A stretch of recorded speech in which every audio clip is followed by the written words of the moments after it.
Pria ini dipaksa menggigit sepotong kayu, dan lalu tiba-tiba langsung dipukulin rame-rame. Siksaan itu diberikan bukan karena dia tidak bayar hutang, melainkan karena James adalah tawanan perang.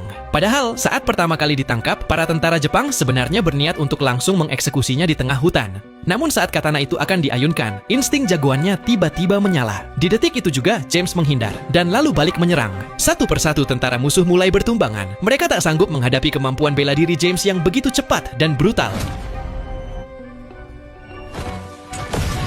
Akan tetapi, suara ledakan barusan justru memancing kedatangan pasukan Jepang yang lain. James yang panik memutuskan untuk kabur. Tapi sayangnya upaya itu gagal, karena dia malah terkena perangkap jaring. Setelah itu James dibawa ke sarang tentara Jepang, dan lalu dihadapkan kepada komandan mereka. Mengetahui beberapa anak buahnya tumbang di tangan James, komandan ini pun berkata kalau James akan segera menanggung akibatnya. Kemudian, dia digiring ke sebuah arena pertarungan. Di detik-detik itu, James sempat mengira kalau dirinya akan dieksekusi, karena di depannya ada tentara yang sudah siap menghunuskan katana. Namun alih-alih dipenggal, sang komandan malah memerintahkan prajuritnya untuk memotong tali di lengan si James. Dalam kebingungan, tiba-tiba dia malah ditarik keluar dari arena. Ternyata komandan itu sengaja menunda kematian James karena dia ingin memamerkan algojo terbaiknya, yaitu si Upin. Konon katanya dia jago bela diri. Untuk membuktikan kehebatan si Upin, 3 orang tawanan dipaksa untuk menghadapinya di dalam arena. Ketika duel dimulai, satu lawan berhasil ditumbangkan dengan mudah. Si Upin jadi makin besar kepala dan bahkan menunjukkan kalau dia kebal pukulan. 2 lawan yang tersisa pun tampak tak ada apa-apanya. Setelah merasa puas, giliran James yang disuruh maju.